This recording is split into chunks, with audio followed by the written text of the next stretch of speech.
Muy buenas noches, bienvenidos. Es un gusto poder estar otra vez con ustedes en nuestro programa semanal Puntos de Vista. Como saben, tratamos de abordar temas de interés para ustedes, para la familia, para los jóvenes, en este rato que nos reunimos por ahí frente al televisor, o de pronto algunos miembros de la familia, pero que después podemos, transmitir la información y socializar el comentario ahí en casa o con nuestros amigos. Porque, por ejemplo, hoy queremos abordar el tema de las adicciones. Por ahí decimos el tema de las drogas o del consumo, pero en definitiva el problema que puede llegar a pasarnos, que tenemos que enfrentar en nuestra casa, es el tema de que alguno de los miembros de nuestra casa, quiera Dios que no sean nuestros hijos, pero a veces pasa, de eso vamos a hablar hoy, están consumiendo y se vuelven adictos, ¿no? Algunas sustancias nocivas a su organismo, con todas las consecuencias que ello trae, no solo a nivel personal, profesional, sino incluso social y familiar, ¿no? El abordaje al fenómeno de las drogas se nutre, en este sentido, de distintas miradas, ¿no? De acuerdo con la diversidad de disciplinas que pueden intervenir en el tema de las drogas y de las adicciones, el enfoque puede ser desde el punto de vista social, desde el punto de vista legal o jurídico, judicial, también desde el punto de vista sanitario, o de la seguridad, o de la comunicación. Muchas veces detrás de un problema de adicción hay un problema de comunicación en casa. Bueno, en realidad nosotros creemos que nadie absolutamente tiene autoridad para juzgar al otro como ser humano. No es nuestro ánimo, no está nuestro ánimo abrir un juicio sobre las personas que consumen o que se han vuelto adictas. Desde aquí solo queremos ser una herramienta para ayudarnos como sociedad al diálogo sobre un tema que está cobrando demasiadas vidas, y sobre todo vidas jóvenes, ¿no? Es hora de preguntarnos por qué y sobre todo qué podemos hacer como sociedad ante este flagelo. Bueno, desde acá vamos a comenzar dialogando sobre el consumo de sustancias con efectos sobre el sistema nervioso central que crean adicciones. Hay mucho para hablar. No sé si nos va a alcanzar el programa. Adicción es la necesidad imperiosa de consumir drogas o sustancias nocivas regularmente. ¿Sabe qué? Vamos a la presentación del programa y luego retornamos aquí a la mesa.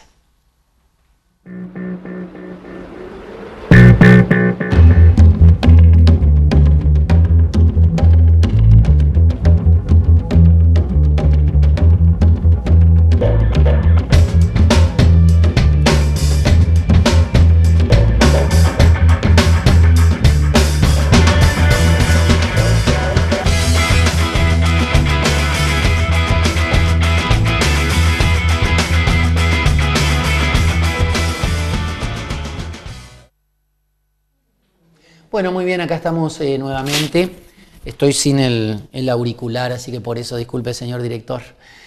Esta noche hemos invitado a nuestro programa especialmente a dos personas que trabajan en este campo. Hablamos en primer lugar del licenciado en psicología, el señor Mario Sarli. Muy buenas noches, Mario. ¿Cómo estás, Cachito? Has estado en otros programas ya con nosotros. Sí, hemos compartido y es un gusto compartir con tu audiencia estos temas que son de nuestra experiencia de muchos años, ya debemos decirlo, ¿no? Así es. Bueno, Mario Sarli es psicólogo egresado de la Universidad de Belgrano de Buenos Aires, entre otras actividades que está desarrollando actualmente aquí en nuestra zona. Es coordinador del programa de prevención y asistencia de adicciones, dependiente del Ministerio de Salud de la provincia de Entre Ríos. Bueno, y también le damos la bienvenida a la señora Nelda de Castillo, Varela de Castillo. Buenas noches. Buenas noches, padre. ¿Cómo está usted? Bien, bien. Trabajando en la Fundación Puente. Exactamente. Preside la fundación. En el momento sí. Así es, una fundación que se dedica justamente a la ayuda de personas con problemas de adicción. Exactamente. Bueno, también ha estado en otra oportunidad Nelda, es psicóloga social. Y bueno, vamos a compartir con ella nuestro programa. Pero está al lado mío, que me olvidé de saludarlo, a Mariano. Buenas noches, Mariano. Buenas noches. ¿Cómo está, Cacho? Bien, muy bien. Bien. Bueno, bienvenido, Mariano. Bueno, gracias. Otro programa más. Con un tema que por ahí pareciera trillado, pero me parece que nunca hay, No.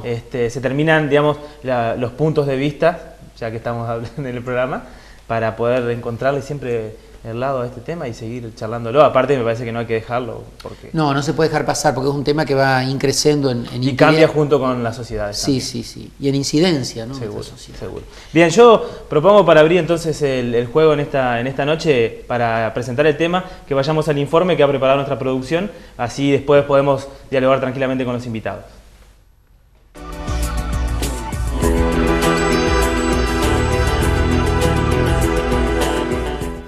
Se considera droga a toda sustancia que, introducida en el organismo por cualquier vía, produce una modificación de su natural funcionamiento.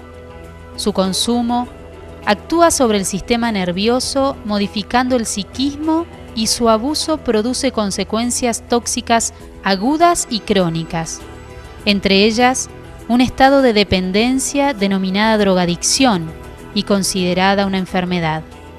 La diversidad de factores intervinientes en la aparición y desarrollo de las adicciones permite considerarla un problema multicausal, determinado no solo por factores biológicos y psicológicos, sino también sociales y espirituales.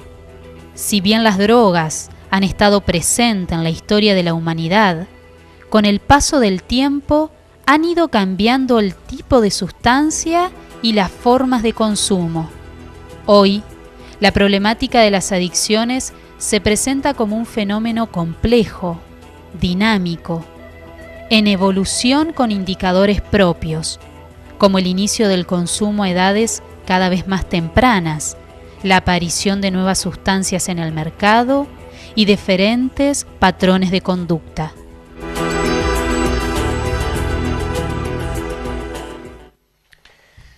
Bueno, decíamos un problema multicausal, ¿no? Cada vez se profundiza más en este tema, a ver, bueno, ¿por qué se consume? ¿Por qué se llega a la adicción de esta sustancia? Pero sobre todo, ¿cuáles son los móviles que hace que una persona, un joven o un adulto, una mujer o un varón, llegue a esta situación? Y repetimos un poco este concepto que tiramos inicialmente, Mariano. Adicción es la necesidad imperiosa de consumir drogas o sustancias nocivas regularmente. Vamos a ver si los invitados coinciden un poco con este concepto, ¿no? Sí, por supuesto. Bien, comenzando el diálogo, yo quería preguntarle al licenciado, ¿por qué se consumen drogas? Hay, o por lo menos, las 4 razones más comunes para entrar en el consumo de drogas. La verdad que tenemos que pensar que el consumo de sustancias hoy tiene una jerarquización social. Y para decir esto, primero tengo que hacer referencia a que la sociedad, la cultura, es una productora permanente de objetos que nos está diciendo a todo, a través de los medios, a través de formas de expresión de los productos que se ofrecen, que consumiendo estos objetos vamos a ser más felices. Es decir, el paradigma cultural con respecto a los objetos es que si los consumimos, si los alcanzamos, vamos a vivir mejor. Bueno, este paradigma se extiende también a la problemática más compleja que tenemos, que es el consumo de alcohol. Las adicciones más extendidas son las de sustancias legales, y el alcohol está ofertado de tal manera que ha logrado en pocos años, los últimos 20 años, que la cerveza, que era un producto de consumo veraniego y de fin de semana y de adultos, se convirtiera en consumo diario y que los jóvenes lo consumen como si fuera gaseosa. Y allí la fuerza del mercado, del target que buscan hoy a los jóvenes, por eso los jóvenes son los más, los más buscados para consumir, han logrado quebrar o instalar una costumbre, una nueva pauta cultural, donde consumir alcohol es parte de la recreación de los jóvenes. Entonces estamos en una situación complicada donde el paradigma cultural es consumo de objetos y en particular el consumo de sustancias, legales o ilegales, que producen cambios en los comportamientos, en los pensamientos, en las vivencias Y esto ha ganado un territorio cada vez más amplio, con un déficit importante en los límites. Límites de los adultos, límites del Estado, límites de la autoridad, límites del docente, límites de la justicia. Es decir, esto está en estado deficitario. Entonces, esta es la realidad que estamos viviendo, donde obviamente estamos en un momento tan complejo de la penetración del uso de sustancias legales o ilegales, que evidentemente los adultos nos tenemos que replantear seriamente qué estamos construyendo, porque esta realidad de nuestros hijos o de nuestros jóvenes no lo crearon ellos. Esto lo hemos creado los adultos. Sí, sí. Algo hicimos o algo no hicimos bien para que esto esté pasando como está pasando. No para llenarnos de culpa, sino para reflexionar más profundamente, es decir, qué hicimos y qué podemos hacer. Claro. Porque esto es el desafío que se nos viene, es decir, qué vamos a hacer en una cultura que sigue produciendo objetos que no necesitamos y que supuestamente si lo consumimos vamos a estar felices. Interesante eso cuando usted decía, no por el ánimo de echarnos culpa, ¿no? Porque también en ese sentido fácilmente inculpamos, ¿no? Decimos, ese se droga y lo señalamos muchas veces, ¿no? Pasa en el ámbito de nuestra sociedad, en el colegio, en la escuela, cuando en realidad es un problema nuestro, no es solamente de ese, sino que es un problema nuestro, ¿no? Melda, Mario recién mencionaba sustancias ilegales, pero entre las sustancias legales, digamos así, que se vuelven, que hace que una persona se vuelva adicta, además del alcohol que mencionaba el profesor, ¿qué otras sustancias podemos mencionar? Y no nos olvidemos de la farmacia. Lamentablemente, yo siempre que le doy la charla a los chicos, porque esto hablaba de culpas, ¿no? Siempre como que cargamos la culpa en los jóvenes. Y yo le digo que lamentablemente esto es una patología social que abarca a toda la sociedad y también abarca a los adultos. Y reconozcamos que los adultos padecen de polifarmacia en estos momentos. Yo recuerdo antes mi abuela cuando tenía que dormir tomaba un vasito de leche tibia. Ahora es una pastilla. Claro, o un té de lechuga me decían a mí, no me hacía nada, pero bueno. Exactamente. También estamos consumiendo muchísimos fármacos y eso también es una adicción. Es impresionante. Exactamente. Las estadísticas en ese sentido.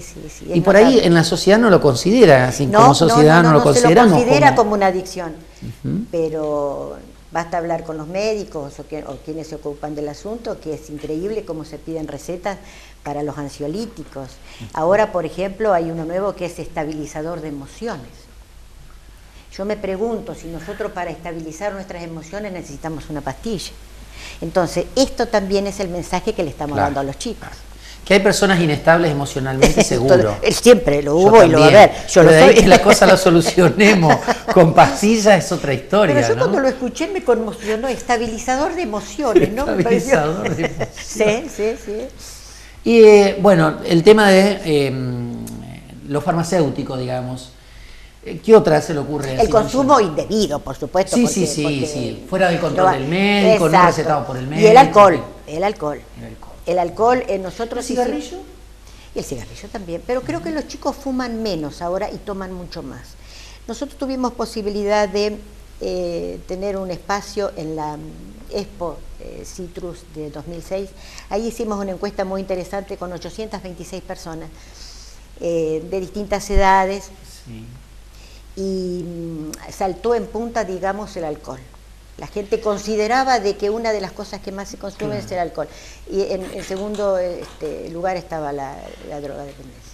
Mario, yo recién tiraba un concepto de adicción, ¿no es cierto? Pero a ver, para nuestro público televidente, ¿cuándo si es que se puede establecer un momento, digamos, cuando el consumo de alcohol, el consumo de psicofármacos, o el consumo de cigarrillo que mencionábamos recién, por hablar de sustancias legales, ¿sí? ¿Cuándo se transforma en una adicción? ¿A partir de qué momento si tuviera que hacer una autocrítica, estoy tomando un ansiolítico o un estabilizador de emociones, emocional, o tomo bebidas alcohólicas, ¿a partir de qué momento puedo decir, hay una luz roja, me estoy metiendo en una adicción?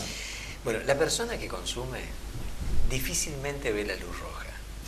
Es decir, en general la luz roja la empieza a ver la familia, el grupo afectivo, el grupo cercano. El entorno inmediato. El entorno, exactamente. Y esto, ¿por qué es así? Veámoslo en lo que es la experiencia del alcoholismo. Es decir, el alcohólico siempre tiene, es decir, la idea de controlar su consumo, la idea de que cuando quiere lo deja. De alguna manera el tabaquista también. Fumo, pero me controlo. Cuando quiero dejar de fumar, dejo de fumar. Estos son pensamientos encubridores, te diría, pensamientos calmantes. Para pensar que una persona está en una situación de mayor riesgo, en el sentido de que está consumiendo en un estado que ya podemos llamarlo de abuso, dependencia, es cuando ha perdido el control. Siempre que estamos hablando de una adicción ya establecida es porque hay una pérdida del control de lo que incorpora. Y esto se establece de manera compulsiva, constante, frecuente, no puede dejar de hacerlo.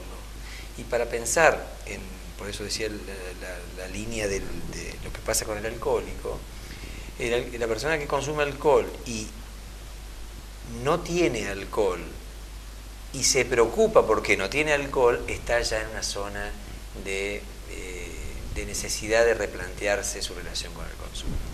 Entonces, cuando la persona se llega a la hora de su cena y no tiene la botella de vino, la botella de cerveza, y esa preocupación por conseguirla, por comprarla, por ir a buscarla y hacer todas las vueltas que hay que hacer para tenerlo, esto está hablando de una situación ya de compromiso. Esto también tiene que ver con, tomar vino en la mesa no es una situación de riesgo. Consumir moderadamente no es una situación de riesgo. El gran tema es que ese consumo comienza a tener un exceso de una pérdida del límite, y hay muchas experiencias de personas que son dependientes del alcohol que pasan días sin consumir y que cuando consumen no pueden parar. Hay una tipología del alcoholista que es que puede pasar un mes sin tomar alcohol, pero cuando llegó la ocasión tomó el viernes, sábado y hasta el domingo no paró de tomar. Interesante eso que usted dice, Mario, porque yo conozco casos de personas que sistemáticamente el fin de semana toman desmedidamente. Así es. ¿No? Es decir, se emborrachan, hablando rápidamente, ¿no? Pero no se consideran personas alcohólicas porque de lunes a viernes no toman, pero resulta que no pueden controlar la situación el fin de semana, por ejemplo, ¿no? Y sin embargo, en el fondo, cuando no controlan esa situación, ese es un indicio de adicción. Estamos en situación de riesgo. Eso. Donde la persona empieza a perder el límite, el manejo, el control de su propio deseo. El deseo es desbordado. Entonces, esto también es muy frecuente en los chicos. Si los chicos de lunes a viernes a la mañana consumen agua mineral. Bien dicho, casa, de lunes a viernes a la mañana. y consumen agua mineral. Y en casa, si les sirven, no toman. Pero cuando se instala la salida y todo esto lleva una modalidad que es lo que conocemos actualmente. Por ahí lo interesante sería pensar qué lugar está ocupando la sustancia, ¿no? Porque si el chico para salir, para socializar, necesita tener el apoyo de la sustancia o del alcohol, nos está diciendo en qué punto de la cultura estamos. Claro. Los chicos como que han perdido la capacidad de relacionarse con los demás y de divertirse con los demás, perdieron esa capacidad y necesitan un apoyo. Entonces, ¿dónde lo buscan? En la sustancia.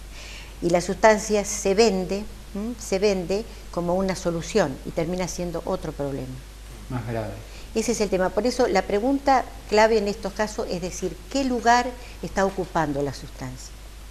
Está ocupando el lugar de la comunicación, está ocupando el lugar del amor, de la fantasía, de tantas otras cosas que otras generaciones que no nos vimos atravesados por esto, porque yo digo que nosotros no fuimos ni mejores ni peores, simplemente que en nuestra juventud esto no estaba. Ahora está en la mano y se lo ofrecen en cualquier momento. Entonces, eso que nosotros pudimos vivenciar sin el apoyo o sin el aditamento de las sustancias, qué es lo que le está pasando a los chicos ahora, qué es lo que les está faltando. Y lo que decía, yo quería rescatar lo que ustedes decían de los adultos, ¿no? Yo considero, por la experiencia que tengo en esto, que lo que estamos fallando somos los adultos, no son los chicos.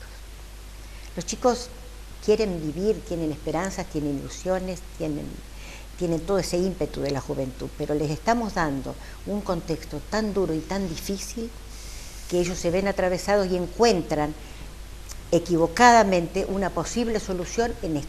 Ellos tiendan la manito y parece que esto me va a solucionar, y sin embargo esto le agrega otro problema. Por eso tenemos que replantearnos los adultos que, como decía Mario, qué le estamos dando o qué no le estamos dando. Bien, mi pregunta pasa ahora, hoy él algo adelantó con respecto a esa encuesta que realizaron en la Expositrus, si no me equivoco, y mi pregunta va más por ese lado, pero poniendo un límite de zonas, digamos. Mi pregunta es, ¿hay alguna característica o alguna droga característica que tenga que ver con la zona? Digamos, o sea, en Concordia, por ejemplo, ¿qué es lo que más se consume ahí? ¿Más acceso a algo, menos a otro? ¿Hay algunas drogas que sean típicas de la zona? Digo, no por cuestiones geográficas, sino por cuestiones de posibilidades, y más que nada por ese lado. Esa vendría a ser mi pregunta, no sé. Bueno, en el año 2005 se creó dentro del ámbito del Ministerio de Salud y Acción Social lo que se llama el Observatorio Provincial de Drogas, que es de alguna manera lecturas zonales, regionales, de lo que deriva de lo que es el Observatorio Nacional de Drogas, que depende de la Secretaría de Adicciones de Presidencia de la Nación, CEDRONAR. En ese trabajo que se hizo en conjunto entre el Observatorio Nacional y el Observatorio Provincial, se encuestaron cerca de 2.100 jóvenes entre 14 y 17 años, que mostró ya en el 2005 que el 90% consumía alcohol, y referente a las sustancias ilegales mostró que había un porcentaje que se sigue manteniendo, que en el orden del 14-15% de los jóvenes consumían sustancias ilegales, tenían contacto con sustancias ilegales. Y en esa muestra de 2.000 alumnos que se tomó en toda la provincia de Entre Ríos, se vio como un dato significativo que predominaba el consumo de alcohol en las zonas noreste, Chajarí, Santa Ana, Federación, Conquistadores. Había un mayor predominio de alcohol, había un mayor predominio de marihuana en la zona de Paraná, en la zona de Concordia, también con alcohol. Había tranquilizantes como aspectos predominantes en el centro de la provincia. Estas fueron como algunas señales que se observaron de esa encuesta, pero que ponía en primer lugar el consumo de alcohol, el consumo de marihuana y el consumo de cocaína. Estos eran los indicadores generales. Ahora, fíjate qué interesante, Mariana, porque yo pensaba el tema de la marihuana, por ejemplo, está más vinculada a la relación de ciudades con otras grandes ciudades o con zonas fronterizas de la provincia. Claro. Concordia con el Uruguay, Paraná con Santa Fe, estamos hablando de capitales y yo creo que eso tiene que ver también en cuanto al tráfico de drogas en las grandes urbes. Sí, ¿no? Sí. Bueno, esto es digamos, una, ¿cómo es llamado? ¿No? La zona de Entre Ríos, la Ruta 14, es una zona viene de sustancias ilegales de Paraguay, de la zona, de esa zona. Sí. Y es cierto que va a Buenos Aires, pero... Mientras tanto se queda en el camino. Va quedando en el camino. De esto se hablaba hace, yo me acuerdo, 15 o 20 años, que se decía que acá era un lugar de paso. Sí. Pero, mientras tanto, va sembrando adicciones, ¿no? Sí. Y Argentina se ha convertido en estas transformaciones socioeconómicas que tuvimos en estos últimos años, se ha convertido en una zona donde la cocaína es de trampolín a Europa, ¿no? Claro. Y eso también tiene que ver con controles, tiene que ver con déficit, tiene que ver con cómo pasan por la ruta, cómo pasan por... Hay ausencia de radares, de controles, bueno, estas cuestiones que el personal especializado que tiene que ver con la fuerza de seguridad lo manejan mejor, pero hay déficit de radares, déficit de controles, y que pese a los esfuerzos que se hacen, y la policía entrerriana me consta de los esfuerzos que hacen para mejorar los controles, venimos atrás. El narcotráfico tiene tecnología, sofisticación, dinero para poder superar ampliamente todo lo que tenemos, ¿no? Pero bueno, para no decaernos, aquí estamos las personas para qué hacemos con esto, ¿no? Seguro, Para no deprimirnos. Sí, sí. Usted siempre dijo para reflexionar, no para echar culpas ni para caer detrás, digamos. Es verdad. Usted en su casa, papá y mamá, los docentes, los presidentes de clubes, de las asociaciones que aglutinan jóvenes o de mediana edad, ¿alguna vez se preguntaron si ahí en casa hay alguien que consume? Generalmente ya de entrada decimos, no, acá nadie. Una vez preguntamos en una reunión de padres en una escuela, ¿usted conoce algún joven de la escuela, algún chico de esta escuela donde vienen sus hijos? ¿Quiénes de ustedes conocen algún chico que consume? Creo que levantaron, no sé, de 300 padres creo que levantaron la mano 5 o 10. Pero esa misma pregunta le hicimos a los hijos de esos padres en otro momento. Le puedo asegurar que levantaron más de 100 chicos la mano. Evidentemente ahí hay un problema. El mundo adulto tendemos a desconocer la realidad que está en nuestras narices y tal vez de puertas dentro de nuestra casa, de nuestra escuela, de nuestro club, de nuestra asociación. Y vuelvo a insistir, no estamos echando culpas, pero sí necesitamos preguntarnos, porque hay adicciones, seguro que las hay. El tema es que muchas veces no logramos detectar que es aquí donde están las adicciones y no tanto allá, o no solo allá. Por eso abordamos esta noche este tema en puntos de vista y ojalá que ustedes lo sigan charlando en sus casas. Bueno, señores, no sé, Nelda o Mario, me salió el cura, ¿vieron? Y esto pasa, ¿qué va a hacer, María? ¿Cuáles son las consecuencias de consumir? A ver, ¿qué consecuencias trae o de consumir, digamos, las adicciones? Algunas cosas que podríamos mencionar, entre situaciones, digamos, nocivas o perjudiciales para la persona que se ha vuelto adicta. Bueno, el proceso es de deterioro. ¿De? De deterioro. Hay un deterioro en los vínculos afectivos. Es decir, comienza a dañarse la relación pareja, la relación padre-hijo, la relación con el contexto afectivo. Inevitablemente trae turbulencias y rupturas. Cuando está instalada la adicción, esto también trae complicaciones en los contextos de estudio, en los contextos de trabajo. Es decir, inevitablemente va a haber un cortocircuito con el entorno laboral, el entorno de estudio, el entorno afectivo. La tendencia del sujeto, de la persona que consume y que depende de sustancias, termina ligándose más al contexto donde está la droga, donde está el alcohol, donde están las pastillas, donde está ese ámbito que facilita o procura el consumo. Entonces hay una evitación de los otros contextos y un acercamiento a los otros.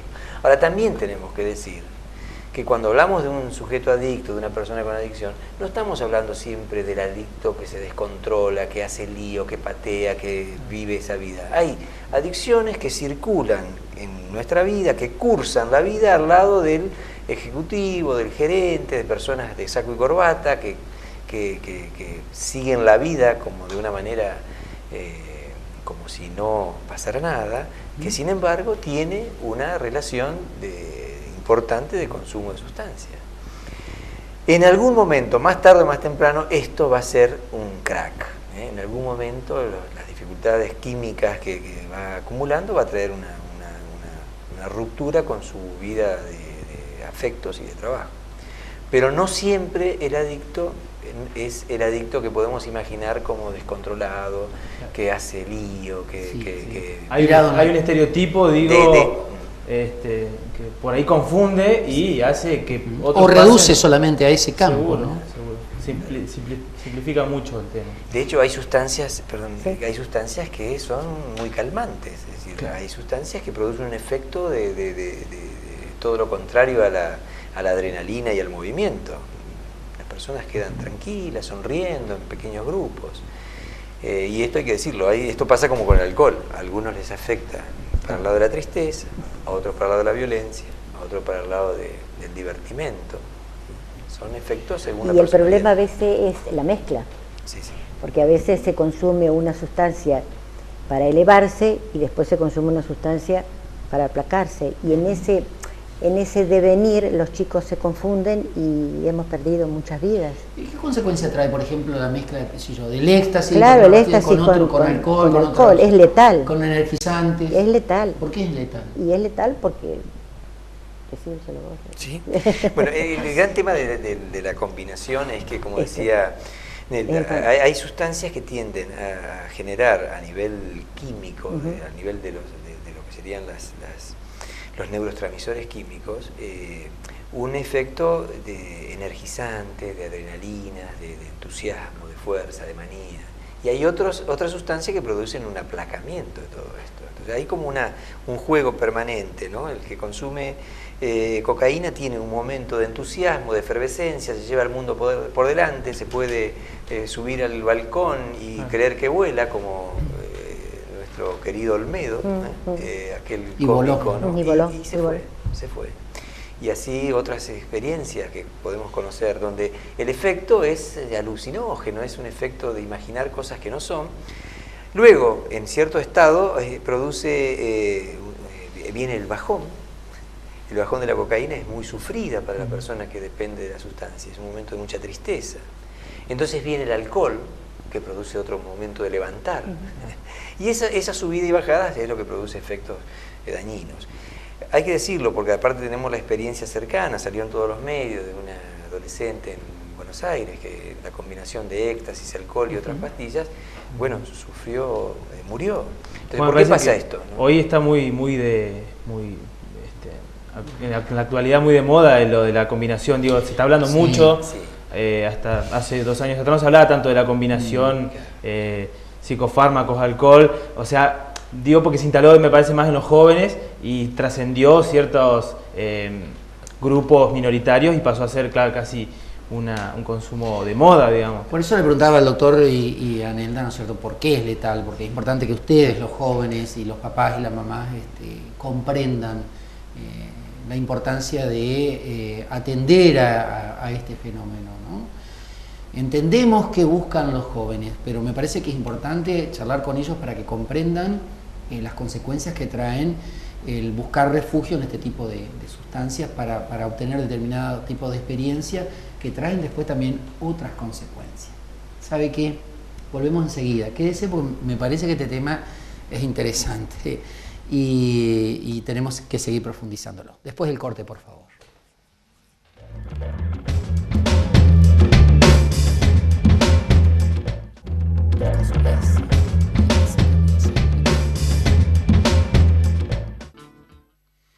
Bueno, acá estamos nuevamente esta noche con el tema de adicciones, un tema para abordar con la familia, para seguir charlando y profundizando, pero particularmente esta noche con la ayuda del licenciado Mario Sarli y la señora Nelda Varela de Castillo, que bueno, tienen mucha experiencia sobre el tema, ¿no, María? Bien, yo quería dirigir mi pregunta a Nelda hacia usted, más que nada porque me gustaría que nos comente desde su trabajo en la institución que usted actualmente preside, cuáles son los mecanismos de prevención que hoy estamos utilizando. Si es que se le están utilizando, falta utilizar algunos. Bueno, técnicamente nosotros realizamos talleres sobre todo de reflexión. Nosotros entendemos de que los chicos tienen que reflexionar sobre esta problemática, que los está aquejando, los está poniendo contra la pared, pero que no es una problemática que ellos no van a poder resolver.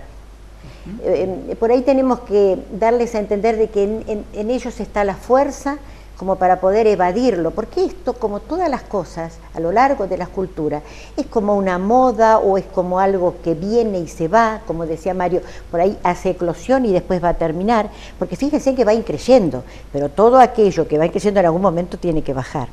Y ellos tienen que aprender a saber que la vida la pueden llevar adelante sin la necesidad de consumir ni sustancias ni alcohol. Y la fuerza está en ellos, y el decir que no está en ellos. Lo que nosotros siempre le decimos, este problema, esta patología social, como nosotros la denominamos, no es contagiosa. Si nosotros no podemos pensar que el SIDA o la tuberculosis o tantas otras patologías, estamos todos expuestos y en algún momento estamos en riesgo de poder caer.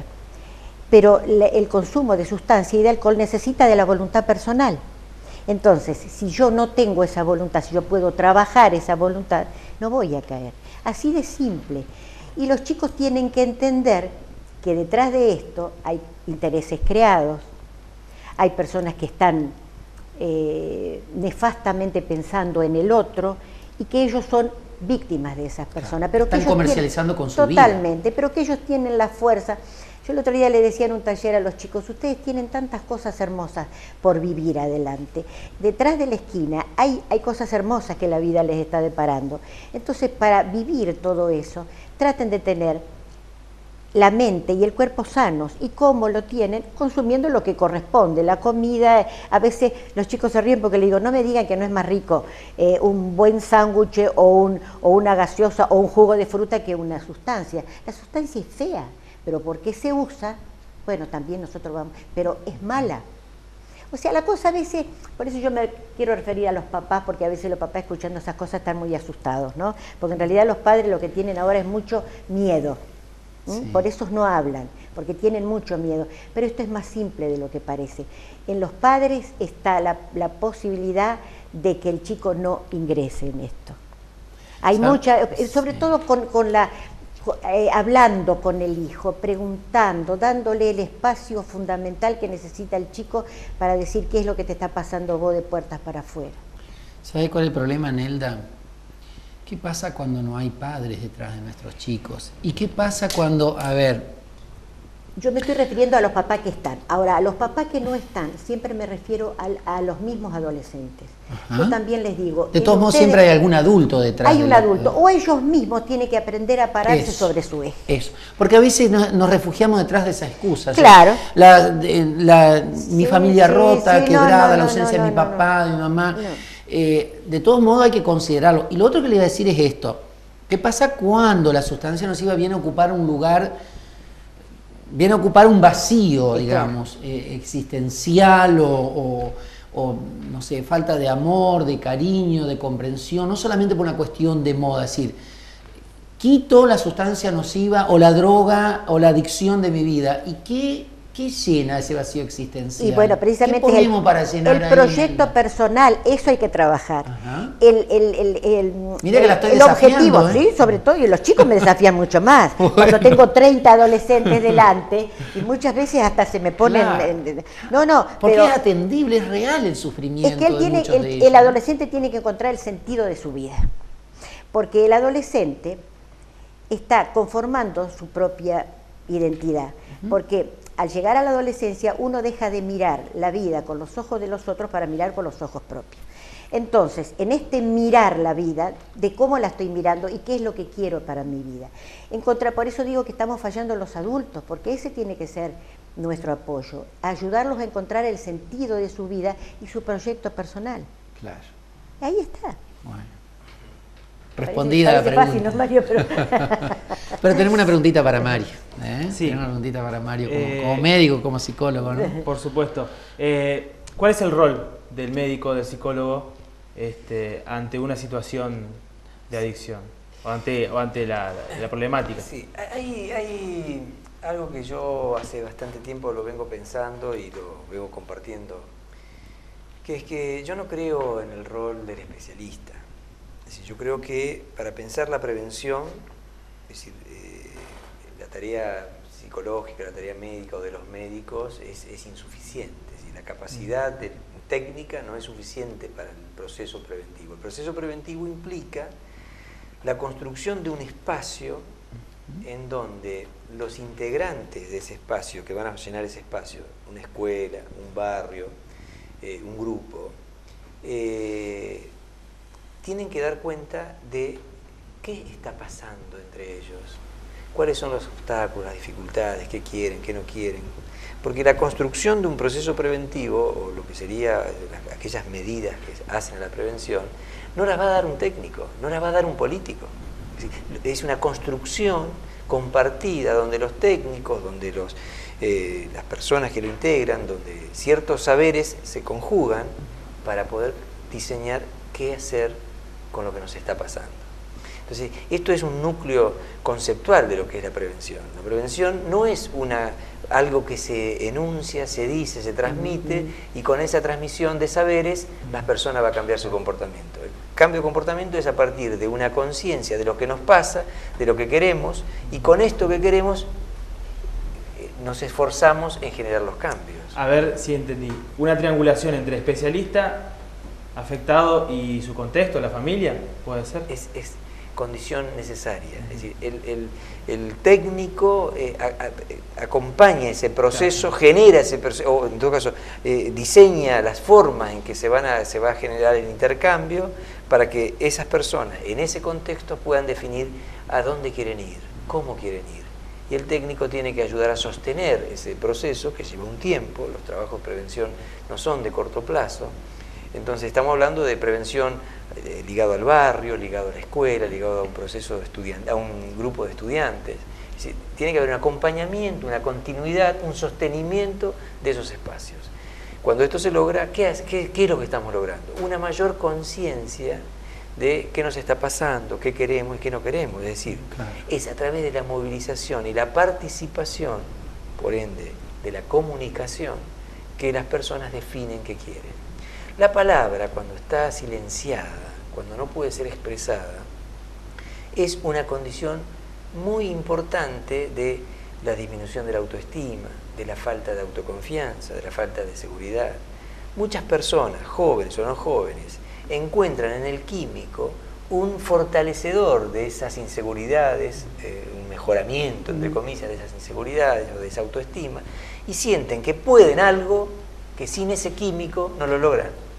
Y allí, si lo miramos en una mirada así como más profunda y más ampliada, cuando hay estados más elevados de autoestima, de autoconfianza y de seguridad, el joven decide qué quiere y qué no quiere con mayor libertad.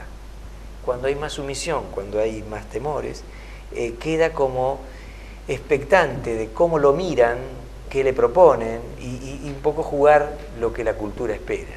Entonces, son personas más debilitadas en el sentido de su fortaleza yoica y espera la aprobación externa, y como en los grupos de pares, por ejemplo los chicos, tomar una cerveza, 2 cervezas, 3 cervezas jerarquiza, tomar cerveza es parte de ser alguien.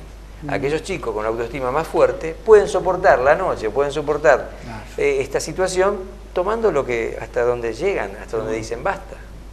Y esto es parte de lo que los procesos preventivos deben alentar, a un fortalecimiento del sentimiento de seguridad en las personas, porque cuando esto está instalado es más fácil decir que no a las drogas, a las propuestas afectivas que no son saludables, a muchas otras cosas, no solamente a las drogas. Antes de empezar el programa, en realidad hablábamos con los invitados de que no nos interesaba hablar tanto de las drogas en sí, cómo se clasifican, cómo se elaboran, cuánta plata se mueve detrás de ello, sino que lo que más nos interesaba es darles a ustedes herramientas, instrumentos como para abordar el tema, ¿no?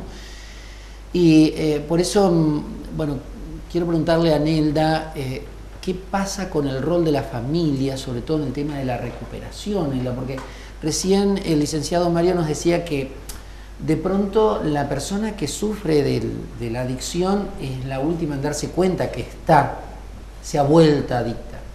Pero, a ver, el mundo adulto que está alrededor de ese muchacho, esa chica o de otro adulto, ¿qué puede hacer la familia o los adultos para ayudar a salir de este flagelo? Por lo general los adultos lo niegan. Ese es el primer paso. Hay como una resistencia. Hay una resistencia, un rechazo. ¿Por qué esa negación? ¿Por miedo a no saber a qué hacer? Por vergüenza, por miedo, porque se piensa que ellos no han sido lo suficientemente positivos para esa criatura o para ese chico. Empiezan a jugarse las culpas, las preguntas. Y tendrían que darse cuenta que esto es un flagelo del cual estamos todos expuestos. Nos puede pasar a cualquiera. No soluciona nada. Lo fundamental es reconocer que el chico ha caído en el consumo de sustancias y después apoyarlo, acompañarlo, escucharlo. Porque por sobre todas las cosas, preguntarle las razones por las cuales tuvo esto de caer en el consumo y darle mucho amor. Yo siempre digo que la droga a un chico lo quiebra, pero a una familia no.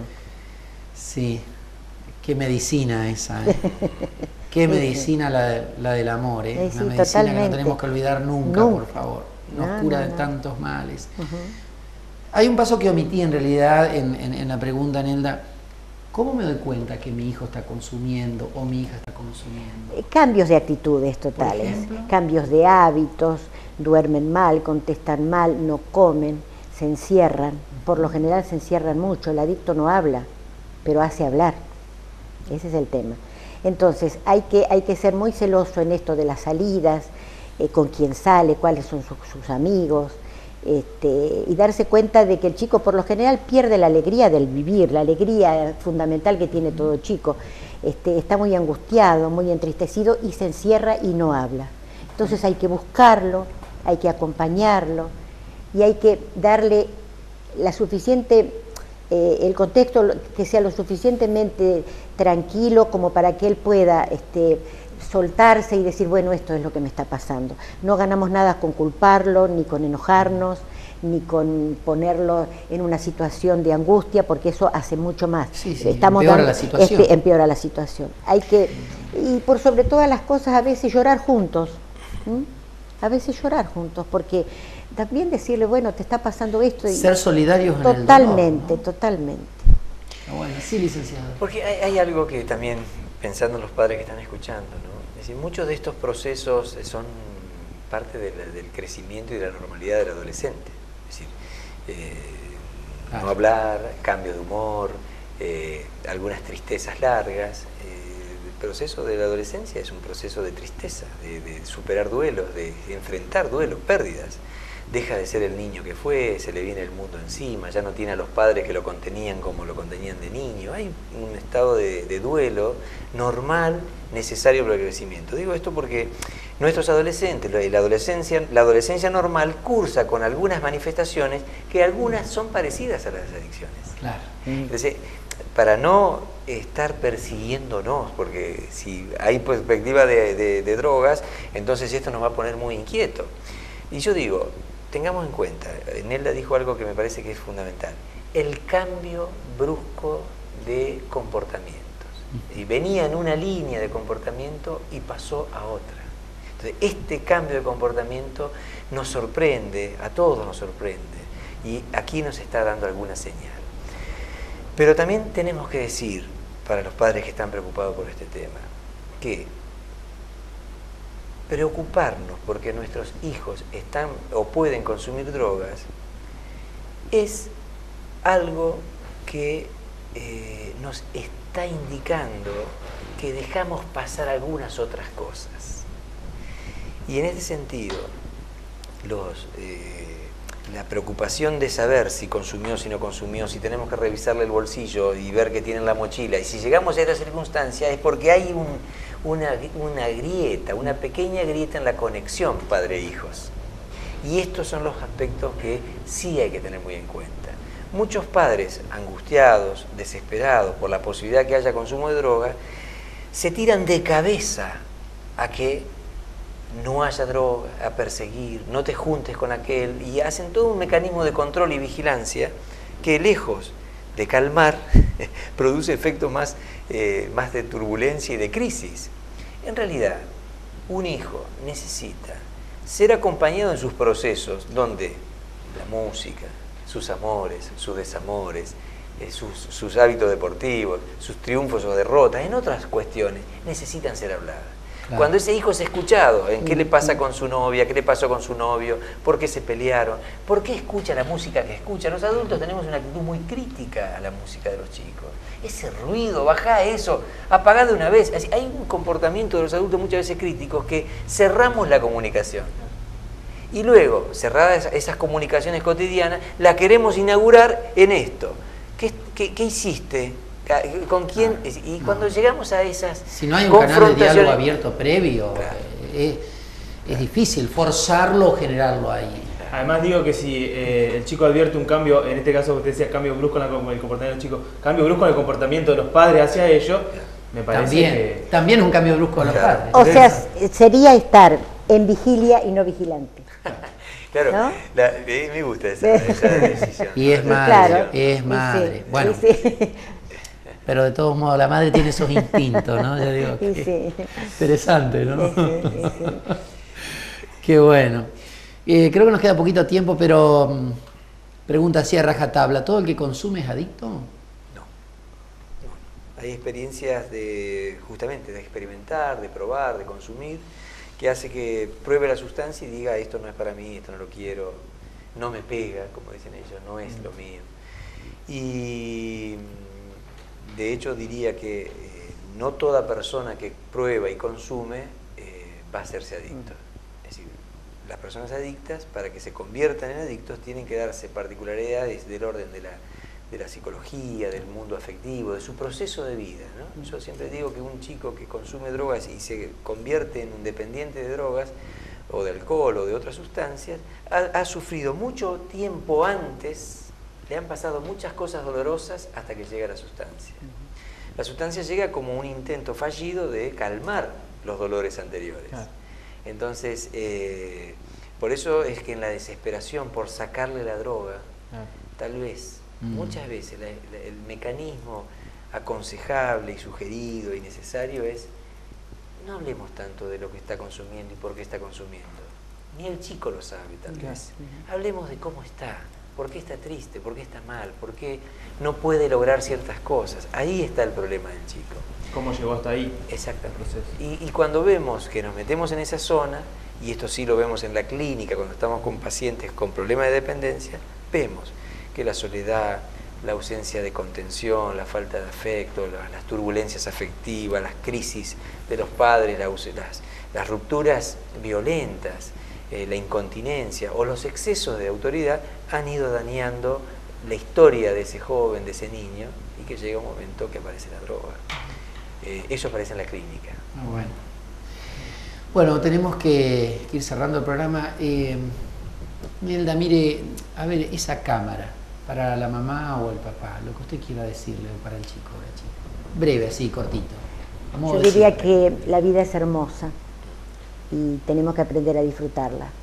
A los padres que por sobre todas las cosas escuchen a sus hijos, los amen, los abracen muy fuerte y piensen que esto que fue producto de su amor merece seguir viviendo. Por eso tienen que acompañarlo, ayudarlo y no asustarse, porque por lo general los padres están muy asustados, pero no tienen que pensar de que en las manos de ellos pueden estar la solución del problema de los chicos. Y a los chicos, por sobre todas las cosas, que piensen que en la sustancia no está la solución. La vida es mucho más amplia que una sustancia y esto también va a pasar. Mario, Nelda, muchísimas gracias. A usted. De verdad, de corazón, decirles a ustedes, los televidentes, allí tienen en pantalla el correo electrónico de la Fundación Puente. Si ustedes quieren escribir, consultar, con mucho gusto la señora Nelda o algunos miembros de la Fundación lo van a hacer. Y bueno, gracias por acompañarnos. Nos estamos yendo, Mariano. Primero vamos a hacer una pequeña tanda, y luego retornamos con el cierre definitivo. Muchas gracias. Señor director, por favor.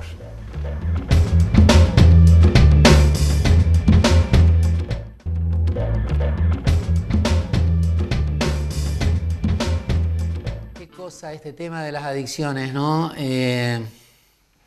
Por favor, charlémoslo en casa, ¿no? Y pongamos todo lo que está a nuestro alcance para ayudarnos unos a otros. Es evidente que solos es muy difícil. Negar el problema lo acrecienta en realidad. Es una de las tendencias que tenemos, entre otras razones, qué sé yo, porque nos da vergüenza, porque nos echamos culpas. Muchas veces el miedo nos paraliza, el miedo nunca es bueno en el ser humano, en la persona, jamás el miedo nos hace bien. Debemos buscar siempre ayuda o simplemente saberla pedir, recibir por parte de otras personas, especialmente de las personas que nos quieren, ¿no? De nuestros papás, nuestros viejos, aunque nos parezca que no sé qué, o tal vez realmente, a lo mejor, del profesor, del director, del maestro. Las adicciones, las drogas, no deben enfrentarnos entre nosotros. Nosotros como sociedad tenemos que enfrentar el problema de las adicciones, ¿no? nos recuperamos juntos en todos casos, porque esta es una enfermedad social. Necesitamos el apoyo de todos los niveles de la sociedad para salir adelante. Si yo tengo deseo y voluntad para no consumir, pero mis amigos, por ejemplo, por ahí me ofrecen y hasta de pronto me presionan para que lo haga, bueno, deberé conducirme con mayor precaución, con mayor cuidado, aprendiendo a decir que no. En la vida muchas veces vamos a tener que decir que no. Y en algún momento vamos a tener que aprenderlo esto. Dichosos los jóvenes que lo aprenden tempranamente, ¿no? Y especialmente con este tema. Aprender a decir que no cuando corresponda. O tal vez, lisa y llanamente, si no puedo enfrentar la situación de ese grupo, a lo mejor debo de reconsiderar la pertenencia a ese grupo. No es la mejor salida, no es lo mejor apartarme del grupo. Pero si veo que no puedo dominar la situación, indudablemente que tengo que cuidarme y en todo caso buscar otras personas para que ayuden a esos amigos. No abandonarlos ni dejarlos solos, pero tampoco por meterme adentro terminar embarrado en la situación, ¿no? Bueno, esta enfermedad, por supuesto, abarca mucho más que el consumo de droga, pero nuestra recuperación debe ser un camino constante, ¿no? Debe ser una preocupación constante en nuestras ideas, en nuestras actitudes, en nuestra capacidad de diálogo, de charlar, de abordar, ¿no es cierto?, este flagelo social. Que no nos aflija, pero sí que nos ocupe el tema, que no nos deprima, pero sí debemos de ocuparnos y sobre todo lo que hagamos en prevención jamás va a ser suficiente y nunca va a estar de más. Más vale llegar antes que tarde. Señoras, señores, ojalá les haya sido de provecho este tema en Punto de Vista esta noche. Los esperamos, como siempre, cada semana en una nueva emisión producida desde aquí, desde la Fundación María de la Concordia. Que Dios los bendiga mucho, especialmente a ustedes, papá y mamá, y a sus hijos tan queridos.